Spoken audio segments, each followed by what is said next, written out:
نحمده ونستعينه ونستغفره ونؤمن به ونتوكل عليه ونعوذ بالله من شرور أنفسنا ومن سيئات أعمالنا من يهده الله فلا مضل له ومن يضلله فلا هادي له ونشهد أن لا إله إلا الله وحده لا شريك له ونشهد أن سيدنا ونبينا ومولانا محمدا عبده ورسوله أرسله بالحق بشيرا ونذيرا وداعيا إلى الله بإذنه وسراجا منيرا صلى الله تعالى عليه وعلى آله وأصحابه وسلم تسليما كثيرا كثيرا أما بعد فأعوذ بالله من الشيطان الرجيم بسم الله الرحمن الرحيم وما أمروا إلا ليعبدوا الله مخلصين له الدين صدق الله مولانا العظيم মুসলমান যে কোনো কাজ করে এটা দিন হয়, ইবাদত হয়। ইবাদতের বাইরে মুসলমানের কোনো কাজ হয় না যদি শরীয়তের বিধান অনুযায়ী কাজটি করতে পারে। যে কাজকে আমরা নিরেট দুনিয়া মনে করি, এটাও শুধুমাত্র আমার নিয়তের পরিবর্তনের কারণে দিনই পরিণত হয়, ইবাদতে পরিণত হয়, সওয়াবে পরিণত হয়। প্রয়োজন পড়েছে প্রস্রাব করার, পায়খানা করার, প্রয়োজন সেরে এসেছি, স্বস্তির নিঃশ্বাস হয়েছে, আরাম হয়ে গেছে, সওয়াব হলো কি হলো না কোনো নিশ্চয়তা নেই। কিন্তু যদি শুধু এই নিয়তটি করে নিই, এভাবে প্রয়োজন পড়লে হযরত রাসূলুল্লাহ সাল্লাল্লাহু আলাইহি ওয়াসাল্লামও পায়খানা প্রস্রাব করতেন। তার সুন্নত আদায়ের লক্ষ্যে আমিও করছি। পয়সা খরচ হবে না, শক্তিও ব্যয় হবে না। এটুকু নিয়তের কারণে আপনার পায়খানা প্রস্রাব হয়ে গেছে, এখন দিন সওয়াব হবে। নিয়ম না করলে সওয়াব হয়েছে কি হয়নি নিশ্চয়তা নেই। এবং এরপর পায়খানা প্রস্রাব করলে শান্তি না অশান্তি? শান্তি। যদি প্রস্রাবটা না হইত, পায়খানাটি বের না হইত, কি কষ্ট হতো। খলিফা হারুনুর রশিদ আব্বাসী খলিফাদের মধ্যে সবচেয়ে প্রভাবশালী খলিফা। রাষ্ট্রের আয়তন ছিল 53 লক্ষ বর্গ মাইল। পানির পিপাসা, খাদেমকে বললেন পানি আনো, এক গ্লাস পানি এনে দিল। খলিফা পানি হাতে নিলেন, মুখে তুলে ধরলেন, এখন পান করবেন। সামনে একজন বড় আল্লাহওয়ালা বুজুর্গ ছিলেন, বললেন মাখেল ইয়া আমিরুল মুমিনিন, আমিরুল মুমিনিন একটু থামুন। থামলেন, জিজ্ঞেস করলেন যদি এই পানি সংগ্রহ করা না যেত, পিপাসা তো বাড়তেই থাকতো, কি করতেন? আমার পুরা রাজ্য যদি খরচ করতে হয় তাও করব, পানির ব্যবস্থা করব। পিপাসক বুঝে পানি না পেলে কেমন কষ্ট হয়, অন্যরা বুঝবেন। এবার পান করুন। আবার গ্লাস মুখে নিলেন, আবার বলেন মাহকাল ইয়া আমিরুল মুমিনিন, আমিরুল মুমিনিন একটু থামুন। থামলেন। পানিটি পান করার পর যদি প্রস্রাব বের না হয় কি করবেন? পুরা রাজ্য যদি ব্যয় করা লাগে তারপরও করব। এবার চিন্তা করুন, আপনার এই এক গ্লাস পানির মূল্য পুরো রাজ্যের মতো 2টি রাজ্য। তার মানে আপনার রাজ্যের মূল্য হইল এক গ্লাস পানি আর প্রস্রাব। এটার কোনো ভ্যালু আছে? মূল্য নেই, এবার পান করতে পারে। তো প্রস্রাব পায়খানার পরে মানুষ শান্তি পায়। এক রাজা শাহজাদার জন্ম নিয়েছে। শাহজাদা রাজা নিজে এসে রাজ দরবারে সংবাদ দিলেন, আমার ছেলে জন্ম নিয়েছে। মন্ত্রী মিনিস্টার রাখতে কত চামচাগিরি করতে পারে। আপনার ছেলের জন্মের সংবাদে তো আমি যেন আকাশে উঠছি। আরেকজন বলে আমি তো সিদরাতুল মুনতাহায়, আরেকজন বলে আমি তো আরশে মহল্লায় পৌঁছে গেছি। প্রধানমন্ত্রী বললেন কি, শাহজাদার জন্মের সংবাদে পায়খানা করলে যেমন লাগে আমার কাছে তেমন লাগে। কেমন হলে ঘটনাটা? রাজার চেহারাটা মলিন হয়ে গেল।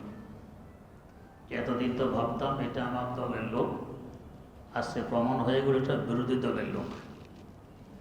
রাজদরবারের সবার সামনে আমাকে বেইজ্জত করে দিল।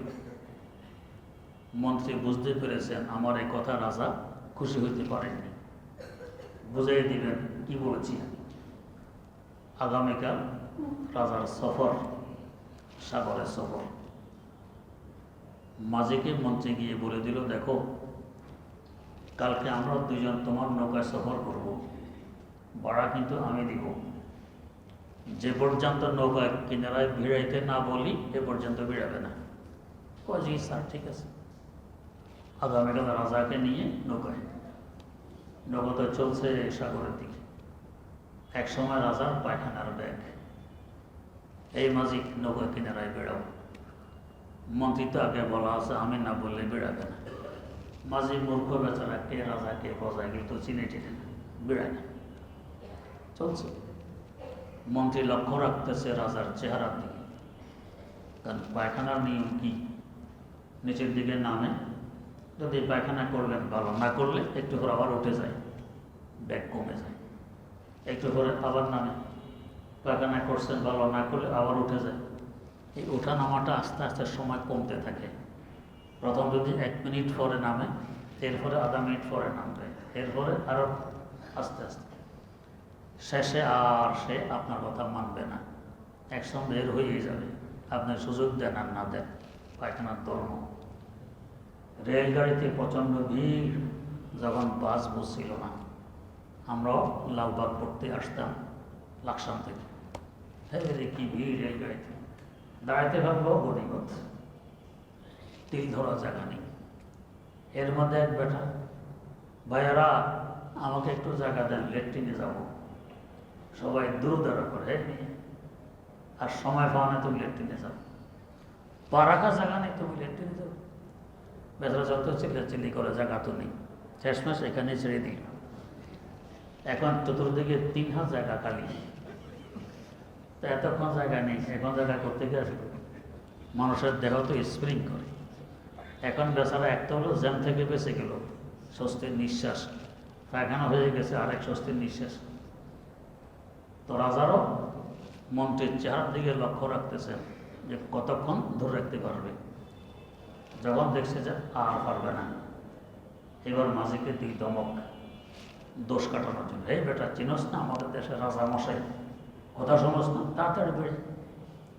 বেচারা তোর শরীরে কাপ ছুটছে, তাড়াতাড়ি নৌকার কিনারায় বেড়ে। রাজা এক দৌড়ে উঠে গিয়েই পায়খানা সেরে, আল্লাহ হয়নি, এরকম অনেকক্ষণ ধরে রাখছে তো। মঞ্চে আজ থেকে রাজা মশাই কেমন লাগে? অশান্তি লাগে, বড় ভালো লাগে। ভালো লাগে, ভালো লাগে। তো কালকে যে বলেছিলাম শাহজাদার জন্মে পায়খানা করলে যেমন লাগে আমার কাছে তেমন লাগে, ভুল বলেছিলেন, আজকে বুঝে আসছি। পায়খানা করলে শান্তি। তাই এরপরে আল্লাহর শুকর আদায়ের লক্ষ্যে দোয়া, গুফরানাকা আলহামদুলিল্লাহিল্লাযী আযহাবা আন্নিল আযা ওয়া আফানি। আমার থেকে কষ্টদায়ক বস্তু দূর করে ফেলেছেন, আমাকে শান্তি দান করেছেন, আল্লাহর সব প্রশংসা তোমার। তো পায়খানা প্রস্রাব এটা হয়ে যাওয়াটা অনেক বড় নেয়ামত। তো যাই হোক, আমি যদি চাই এই পায়খানা প্রস্রাবকে এবাদতে পরিণত করব। একটু নিয়তের পরিবর্তনে সহজে আমি এবাদতে পরিণত করতে পারি। নিয়ত করলাম না, তো শান্তি পেয়ে গেছি ঠিক, কিন্তু সওয়াব হয়। এভাবে প্রত্যেকটি কাজ। প্রচণ্ড ক্ষুধা, এখন খাবো, খাবার প্রস্তুত, খেয়ে নিলাম, ক্ষুধা মিটে গেছে, তৃপ্তি লাভ করেছি, সওয়াব হয়েছে কি হয়নি কোনো গ্যারান্টি নেই। হ্যাঁ, যদি নিয়ত করি খাবারের পর যে শক্তি হবে আল্লাহর রাস্তায় ব্যয় করব, নামাজে ব্যয় করব, রোজায় ব্যয় করব, লেখা কোরআন হাদিস শিখার মধ্যে ব্যয় করব। আল্লাহর নবী সাল্লাল্লাহু আলাইহি ওয়াসাল্লাম ক্ষুধা লাগলে উনি খেতেন, তার সুন্নত আদায় লক্ষ্যে আমিও খাচ্ছি। এখন প্রতি কদমে কদমে সওয়াব, প্রতি লোকমায় লোকমায় সওয়াব আসবে। তো খাবারকেও আমরা দিন বানাইতে পারি, পায়খানা প্রস্রাবকেও দিন বানাইতে পারি, শর্ত হলো নিয়ত। আল্লাহ রাব্বুল আলামিন তাই বলছেন, আল্লাহ পাক আদেশ করতেছেন কি, সকল কাজ করবে ইখলাসের সাথে। সকল কাজ ইখলাসের সাথে, তোমার দৃষ্টিতে দুনিয়ার হোক আর আখিরাতের হোক, ইখলাসের সাথে করো, এটা হলো নিয়ম। ইখলাস কি? প্রত্যেক বস্তুর একটি সংজ্ঞা আছে। মসজিদ কি? একটি সংজ্ঞা আছে, মসজিদ কাকে বলে। মাদ্রাসা কি? সংজ্ঞা আছে। ইখলাসেরও সংজ্ঞা আছে। ইখলাস কি? আল্লামা কোশাইরি রাহিমাহুল্লাহ রিসালায়ে কোশাইরিয়ার মধ্যে সৈয়দুত তায়েফা হযরত জুনায়েদ বাগদাদি রাহিমাহুল্লাহ তাআলা থেকে ইখলাসের সংজ্ঞা উল্লেখ করেছেন। সেটা হলো আল ইখলাসু হুয়া সিররুম বাইনাকা ওয়া বাইনা রাব্বিক লা ইয়াত্তালিউ আলাইহি মালাকুন ফায়াকতুবু ওয়ালা শাইতানুন ফায়ুফসিদু ওয়ালা হাওয়ান ফায়ুমিলু। ইখলাস তোমার এবং তোমার রবের মধ্যবর্তী এমন এক গুপ্ত রহস্যের নাম, যে রহস্য সম্পর্কে ফেরেশতারাও অবগত নন যে কিছু লিখবেন, শয়তানও জানে না যে নষ্ট করে দিবে, এবং আমার কুপ্রবৃত্তিও টের পায় না যে অন্যদিকে ঘুরিয়ে দিবে। এটাকে বলে ইখলাস। বলবেন হুজুর, ইখলাস বলতে আগে যা বুঝতাম, সংজ্ঞা সামনে আসার পর এটাও হারিয়ে ফেলছি, এখন তো আরো কঠিন মনে হয়।